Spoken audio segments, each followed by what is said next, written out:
ಅಮ್ಮ ನೀನ್ ನನಗೆ ದಾರಿ ತೋರಿಸ್ಬಿಟ್ಟೆ. ನನ್ನ ಮಗ ನನಗೆ ಸಿಗ್ತಾನೆ.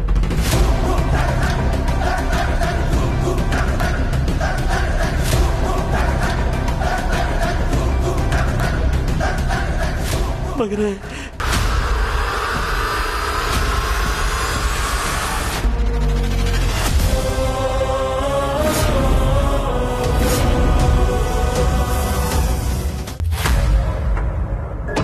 ಶಿವಾನಿ ಎಲ್ಲಿ ಹೋಗಿದ್ಲು? ಏನು ಗೊತ್ತಾಗ್ತಿಲ್ವಲ್ಲ.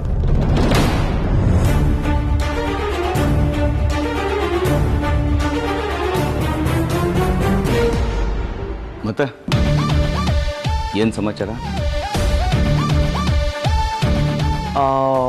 ನಿನ್ನೆ ಕೇಳಿದಾಗ ನಿಮ್ಮೂರು ಯಾವುದು ಅಂತ ಹೇಳಿದ್ರಿ? ಅಯೋಧ್ಯೆ. ಇದಲ್ಲ, ಏನಂತ ಹೇಳಿದ್ರಿ ನೀವು? ಹಾ, ದೂರದಲ್ಲಿರೋ ಗುಜರಾತ್. ಅಲ್ಲಿ ಸಿಲ್ವಾಸ್, ಸಂಜಾನ್, ಮಹಾರಾಷ್ಟ್ರ ಬಾರ್ಡ್ರಲ್ಲಿ ಬರುತ್ತೆ ಅಂತ ಏನೋ ಹೇಳ್ದಂಗಿತ್ತು. ಅದು ಪರವಾಗಿಲ್ಲ, ಯೋಚನೆ ಮಾಡೇ ಹೇಳಿ. ಅದರಲ್ಲಿ ಏನಿದೆ ಯೋಚನೆ ಮಾಡೋದಕ್ಕೆ? ನಮ್ಮೂರು ಅದೇ. ನಾವು ಕಾಶಿ, ಅಯೋಧ್ಯೆ ಅಂತ ತೀರ್ಥಯಾತ್ರೆಗೆ ಹೋಗಿದ್ವಿ. ಅಲ್ಲಿಂದ ನೇರವಾಗಿ ಇಲ್ಲೇ ಬಂದ್ವಿ. ಇಷ್ಟು ಚಿಕ್ಕ ವಯಸ್ಸಿಗೆ ತೀರ್ಥಯಾತ್ರೆ ಮಾಡ್ತೀರಾ? ನಿಮ್ಮ ಯಜಮಾನ್ರು ಏನು ವರ್ಕ್ ಮಾಡ್ತಿದ್ರು?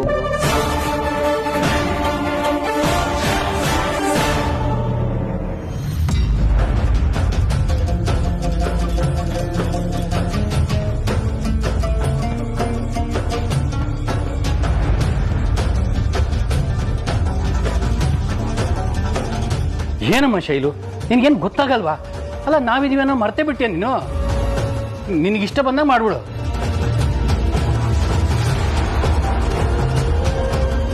ಯಾಕಮ್ಮ ಕೈ ಮುಗಿತಾ ಇದೀಯಾ? ನನ್ನ ಪಾಲಿನ ದೇವ್ರಿಗೆ ಕೈ ಮುಗಿಲೇಬೇಕಲ್ವಾ? ಯಾಕಮ್ಮ, ಏನಾಯ್ತು? ನಿಮ್ಗೆ ಏನ್ ಹೇಳ್ಬೇಕು, ಹೇಗೆ ಹೇಳ್ಬೇಕು ಅಂತಾನೆ ನನಗೆ ಗೊತ್ತಾಗ್ತಿಲ್ಲ. ಹೇಳಿದ್ರೆ ನಿಮಗ್ ಸಂಕಟ, ಹೇಳ್ದೆ ಇದ್ರೆ ನನಗೆ ಗೊತ್ತಾಟ. ಅಲ್ಲಮ್ಮ, ನೆನ್ನೆ ನೀನು ಸೋಮನಹಳ್ಳಿ ಹೋಗ್ಬೇಕು ಅಂತ ಹೋದೆ. ಅಲ್ಲಿ ಹೋಗಿ ಒಂದ್ ಕಡೆ ನಿಂತ್ಕೊಂಡೆ. ಸುಸ್ತಾಗಿರ್ಬೇಕು ಅಂತ ನೀರ್ ತರೋಣ ಅಂತ ನೀರ್ ತರಕ್ ಹೋದೆ. ನೀರ್ ತಗೊಂಡು ಬರೋ ಅಷ್ಟೊತ್ತಲ್ಲಿ ನೀನಲ್ಲಿ ಇರ್ಲಿಲ್ಲ. ಎಲ್ಲಿ ಹೋದೆ ಅಂತ ಹುಡುಕಿ ಹುಡುಕಿ ಸಾಕಾಗಿ ಬೆಳಿಗ್ಗೆ ಬಂದೆ. ಈಗ ನೋಡಿದ್ರೆ ವಿಚಿತ್ರವಾಗಿ ಮಾತಾಡ್ತಾ ಇದೆಯಲ್ಲ, ಏನಾಯ್ತಮ್ಮ? ಅರ್ಥ ಆಯ್ತು, ಸತ್ಯ ತಿಳಿತು. ನನಗೆ ನೀವ್ಯಾರು, ನಿಮಗೆ ನಾನು ಯಾರು ಅಂತ ನನಗೆಲ್ಲ ಗೊತ್ತಾಯ್ತು. ಈ ಜನ್ಮದಲ್ಲಿ ನಿಮ್ಮ ಋಣ ತೀರ್ಸಕ್ಕಾಗಲ್ಲ ನನಗೆ.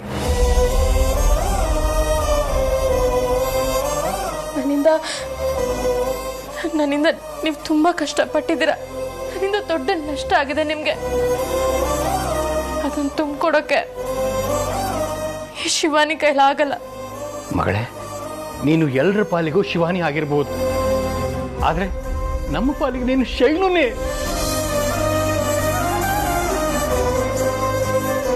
ಅದನ್ನೇ ನನಗೆ ಹೇಳೋಕ್ಕಾಗದೇ ಇರೋದು.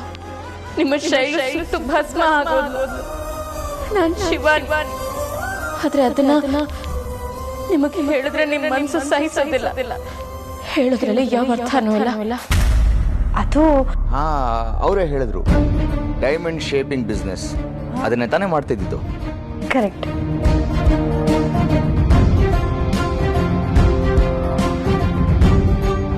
ಅಂದಹಾಗೆ ನಿಮ್ಮ ಯಜಮಾನ್ರ ಅಂಗಡಿ ಎಲ್ಲಿತ್ತು?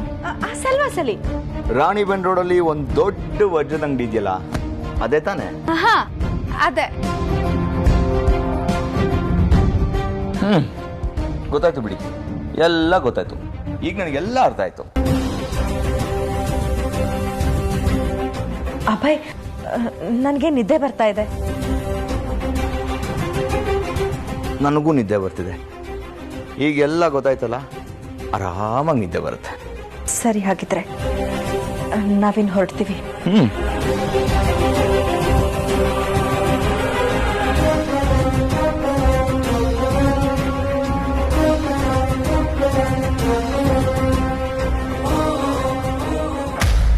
ನೋಡಿ, ನನ್ನ ಮಾತು ಕೇಳಿ. ನನಗ ಬೆಂಕಿಲಿದ್ದ ಹಾಗೆ ನನ್ನ ಜೊತೆ ಸಂಬಂಧ ಬೆಳೆಸಿದ್ರೆ ಆ ಬೆಂಕಿ ನನ್ನ ಶತ್ರುಗಳನ್ನು ಸುಡುತ್ತೆ, ನನ್ನವರನ್ನು ಸುಡುತ್ತೆ. ನೀವು ಮಾಡಿದ ತ್ಯಾಗದಿಂದ ನನ್ಗೊಂದು ಬದುಕು ಸಿಕ್ಕಿದೆ ಅಂತ ನಿಮ್ಗೆ ತೊಂದರೆ ಆಗೋದು ಬೇಡ.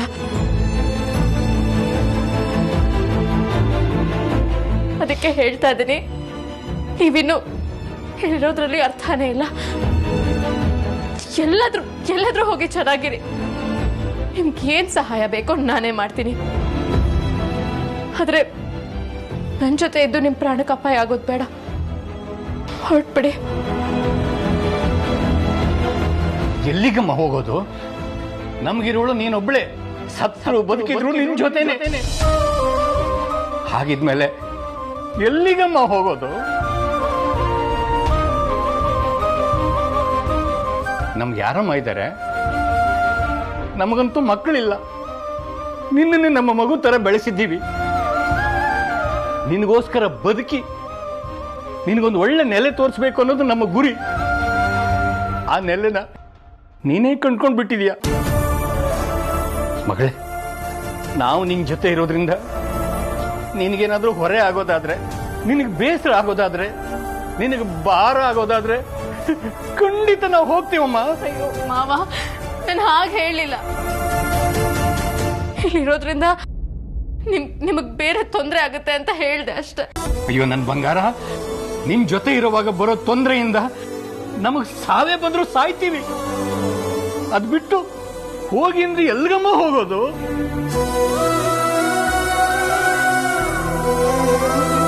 ನಾನಿನ್ ಮೇಲೆ ಹೋಗೋದಾದ್ರೆ ನಾನು ಸತ್ತ ಮೇಲೆನೆ ಹೋಗೋದು. ಹಾಗೆ ಹೋಗ್ಬೇಕಾದ್ರೆ ನಿನ್ನ ಸಂತೋಷದ ಬದುಕನ್ನ ನಾನು ಕಣ್ತುಂಬ ನೋಡ್ಬೇಕನ್ನೋದೇ ನನ್ನ ಆಸೆ ಕಣಮ್ಮ.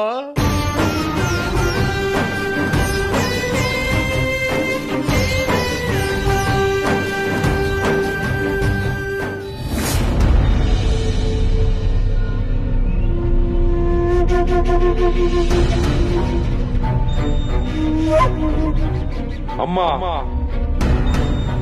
ನನಗೆ ಇದರ ಬಗ್ಗೆ ಏನು ತಿಳಿದಲ್ಲಮ್ಮ. ನೀನು ತೋರಿಸಿದ ಪುಸ್ತಕ ನನಗೆ ಸಿಕ್ಕಿದೆ. ಅದರ ಪ್ರಕಾರ ನಾನು ಎಲ್ಲಾ ವಿಧಿ ವಿಧಾನಗಳನ್ನು ಪ್ರಯೋಗ ಮಾಡಿದ್ದೇನೆ. ನೀನು ನನ್ನ ಬೆನ್ನ ಹಿಂದೆ ನಿಂತು ನನಗೆ ಮಾರ್ಗದರ್ಶನ ನೀಡಮ್ಮ. ನಿನ್ನ ಆಶೀರ್ವಾದ ಬೇಕು ತಾಯಿ, ನಿನ್ನ ಆಶೀರ್ವಾದ ಬೇಕು ತಾಯಿ. ನನಗೆ ನನ್ನ ಮಗನನ್ನು ನೋಡುವ ಕರುಣೆ ತೋರಿಸು.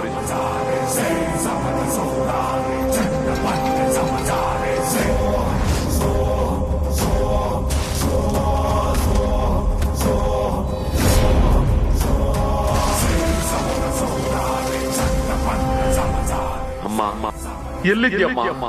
ಬೇಗ ಬಂದು ನಿನ್ನ ಮೊಮ್ಮಗನನ್ನು ತೋರಿಸು. ಬಾಮ್ಮ.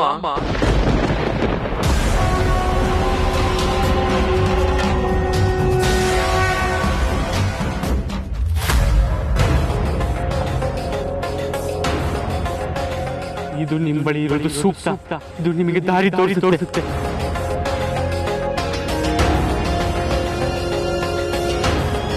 ಏನಿರ್ಬೋದು? ಅದನ್ನ ಯಾಕೆ ಅಜಿತ್ ಅವ್ರು ನನಗೆ ಕೊಟ್ರು? ಅಲ್ಲ, ಅಜಿತ್ ಅವ್ರು ನನಗಷ್ಟು ಸರಿಯಾಗಿ ಪರಿಚಯನೂ ಇರಲಿಲ್ಲ. ಆದರೂ ನನ್ನನ್ನು ನಂಬಿ ಯಾಕೆ ಇದನ್ನು ಕೊಟ್ಟಿರ್ಬೋದು? ಅಂಥ ಶಕ್ತಿ ಏನಿದೆ ಇದರಲ್ಲಿ?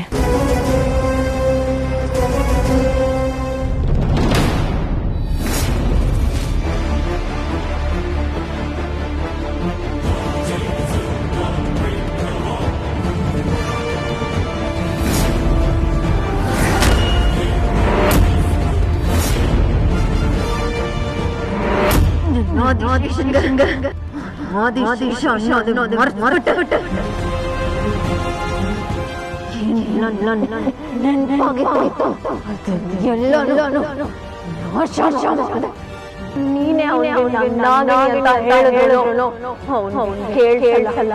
ಇದು ನನ್ನ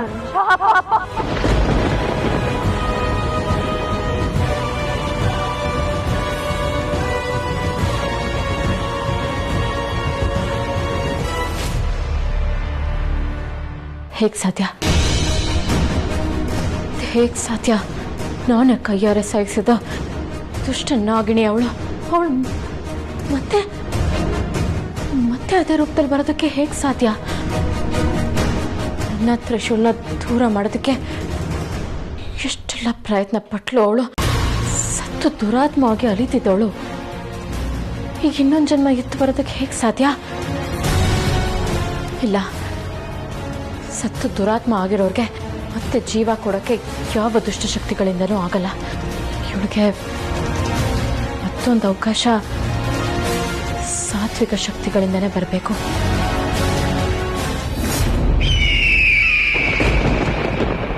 ಮಗನೇ,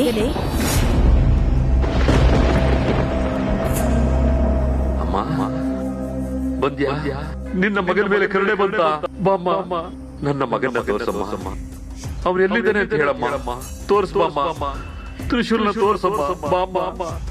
ಆ ಚಕ್ರದ ಮೇಲೆ ಬೂದಿಯನ್ನ ಹಾಕು.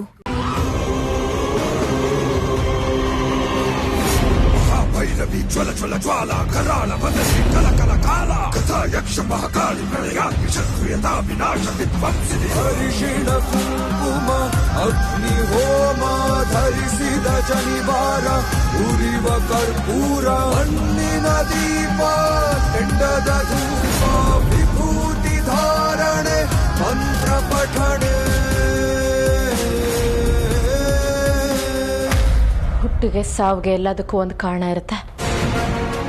ಇವಳು ಸಾವಿಗೆ ಕಾರಣ ನಾನು, ಆದರೆ ಇವಳು ಮರಳಿ ಬರೋದಕ್ಕೆ ಕಾರಣ ಯಾರು? ಆದಿಶೇಷ ಬೇಕು ಅಂತ ಹಿಂದೆ ಬದ್ದು ಒಂದು ಬಾರಿ ಪ್ರಾಣ ಕಳ್ಕೊಂಡಿದ್ದಾಳೆ. ಆದರೂ ಈಗ ಮತ್ತೆ ಬರೋದಕ್ಕೆ ಏನು ಕಾರಣ ಇರ್ಬೋದು? ಅಲ್ಲ, ಇವಳು ಬಂದ ಮೇಲೆ ನನ್ನ ತ್ರಿಶೂಲ್ ಕಾಣೆ ಆದ ಅಂದ್ರೆ ಕಾಣೆ ಆಗಿದ್ರೆ ಹಿಂದೆ ಇವಳು ಕೈವಾಡ ಇದೆಯಾ? ಏಯ್ ಮಾಯಾಂಗನೆ, ಮಾಡೋದೆಲ್ಲ ಮಾಡಿ ಇಲ್ಲಿ ಬಂದು ನಾಟಕ ಆಡ್ತಾ ಇದೆಯಾ? ನಿನ್ನ ಈ ಮನೆಯವ್ರು ನಂಬಿರ್ಬೋದು, ಆದರೆ ನಾನು ಯಾವುದೇ ಕಾರಣಕ್ಕೂ ನಂಬೋದಿಲ್ಲ. ನೀನು ನಂಬಿಕೆಗೆ ಅರ್ಹಳೆ ಅಲ್ಲ.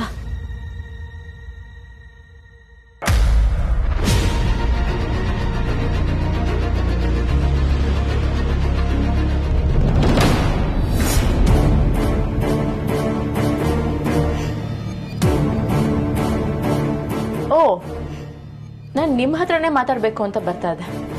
ಏನು? ತುಂಬಾ ದಿವಸಗಳಿಂದ ನಿಮ್ಮ ಹತ್ರ ಒಂದು ವಿಷಯ ಕೇಳಬೇಕು ಅನ್ಕೋತಿದ್ದೆ. ಹೌದಾ? ಏನದು? ನಿಮ್ಮನ್ನ ಯಾರೋ ಬಂಧಿಸಿಟ್ಟಿದ್ರು, ನೀವು ಅಲ್ಲಿಂದ ತಪ್ಪಿಸ್ಕೊಂಡು ಬಂದ್ರಿ ಅಂತ ಹೇಳಿದ್ರಲ್ಲ, ಯಾರದು? ಯಾರು ನಿಮ್ಮನ್ನ ಬಂಧಿಸಿದ್ದು? ಅದನ್ನ ನೆನ್ಸ್ಕೊಂಡ್ರೆ ನಂಗೆ ತುಂಬಾ ಭಯ ಆಗುತ್ತೆ ಶಿವಾನಿ. ಅದನ್ನ ಇವಾಗ ಯಾಕೆ ಕೇಳ್ತಾ ಇದೆಯಾ? ಆ ಭಯ ಕಮ್ಮಿ ಆಗಲಿ ಅಂತಾನೆ ನಾನು ಇಷ್ಟು ದಿನ ಕೇಳದೆ ಸುಮ್ಮನೆ ಇದ್ದಿದ್ದು. ಬೇಡ ಬಿಡು ಶಿವಾನಿ, ಅದು ನಾನು ಮರೆಯಕ್ಕೆ ಪ್ರಯತ್ನ ಪಡ್ತಾ ಇರೋ ಗಾಯ. ಆ ಗಾಯನ ಕೆತ್ಕಿ ನೋಡಬೇಕು ಅಂತಾನೆ CID ಆಫೀಸರ್ ಬಂದಿದ್ದಾರಲ್ಲ.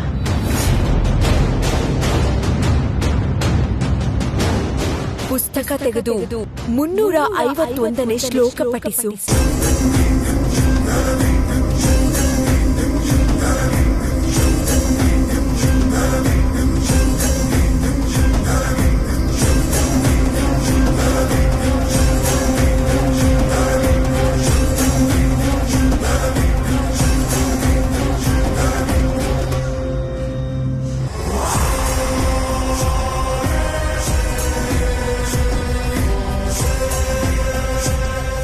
ಅಮ್ಮ, ನೀನು ನನಗೆ ದಾರಿ ತೋರಿಸ್ಬಿಟ್ಟೆ. ನನ್ನ ಮಗ ನನಗೆ ಸಿಗ್ತಾನೆ. ಹೇ ಮಹಾಮಾಯೆ, ನನ್ನ ಮಗನ್ನ ತೋರಿಸು, ನನ್ನ ಮಗನ್ನ ತೋರಿಸು.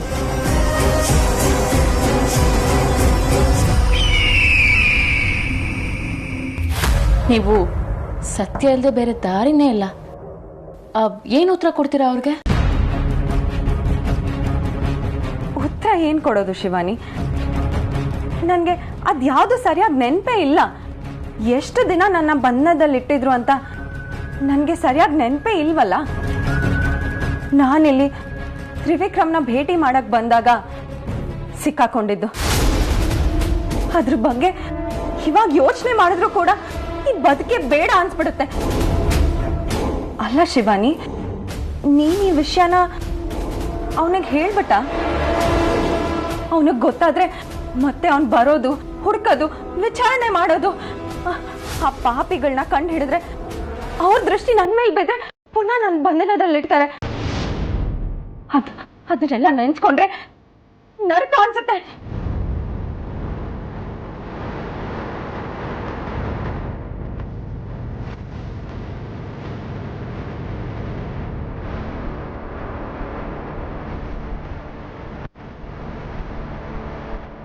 ಸರಿಯಾಗಿ ನಾಟಕ ಮಾಡ್ತಾ ಇದ್ದಾಳೆ ಅನ್ಸುತ್ತೆ.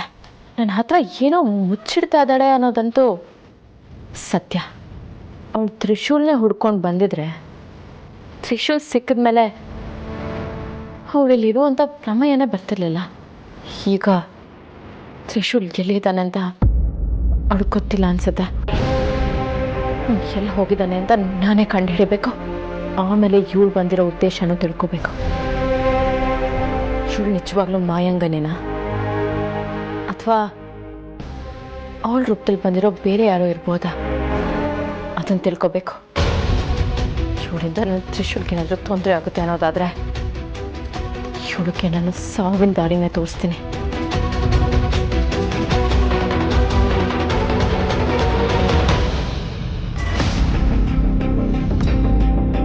ಮನೆಯೊಳಗೆ ಬಂದ್ಬಿಡ್ತು ಅಂದ್ರೆ ನನ್ನ ಮಗ ಬಂದಿದ್ದಾನೆ.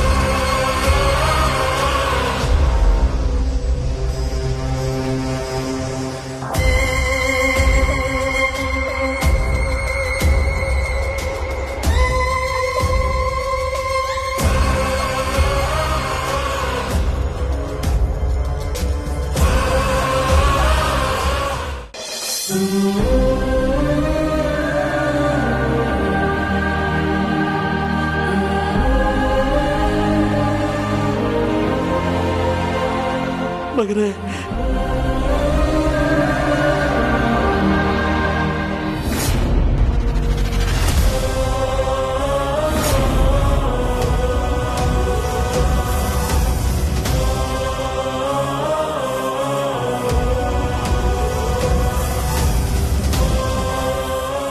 ಏನಿದೆ ಚಿತ್ರ?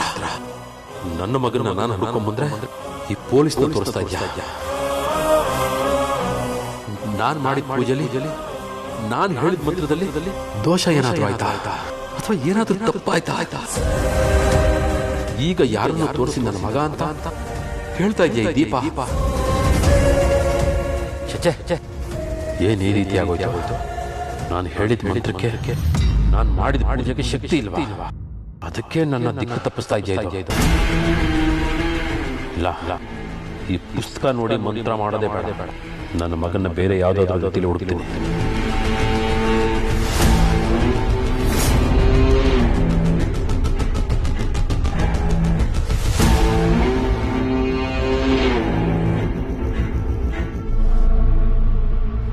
ಅಪ್ಪ ಯಾಕೆ ಬಂದಿದ್ರು? ನಾನೇ ಈ ಮನೆ ಮಗ ತ್ರಿಶೂಲ್ ಅಂತ ಯಾರ ಹತ್ರನೂ ಹೇಳ್ಕೊಳಕ್ಕಾಗ್ತಿಲ್ಲ. ನನ್ನ ರೂಪ ವೇಷ ಬದಲಾಗಿದೆ ಅಂತ ಹೇಳಿದ್ರೆ ಇವ್ರು ಯಾರೂ ನಂಬೋದೂ ಇಲ್ಲ. ನನ್ನ ಹತ್ರ ಇರೋ ಸಮಯದಲ್ಲಿ ನನ್ನ ಸುತ್ತ ಇರೋ ಸಮಸ್ಯೆಗಳನ್ನ ನಾನು ಹೊಡಿಬೇಕು. ಮೊದಲು ನಾನು ನನ್ನ ರೂಪ ಪಡ್ಕೋಬೇಕು. ಇಲ್ಲಾಂದ್ರೆ ನನಗೂ ಸಮಸ್ಯೆ, ಈ CID ಆಫೀಸರ್ ಅಭಯ್ಗೂ ಸಮಸ್ಯೆ.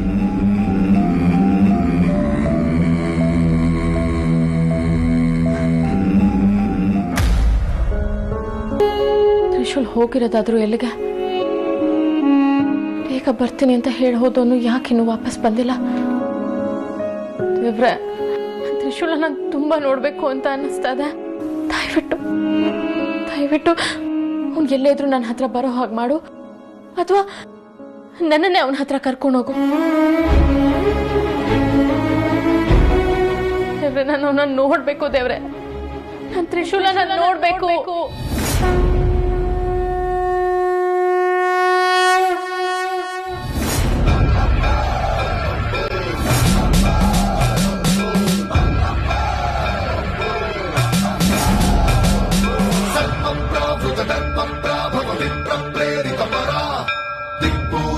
कर्पूर प्रभ अर्पिन्तुं शङ्करा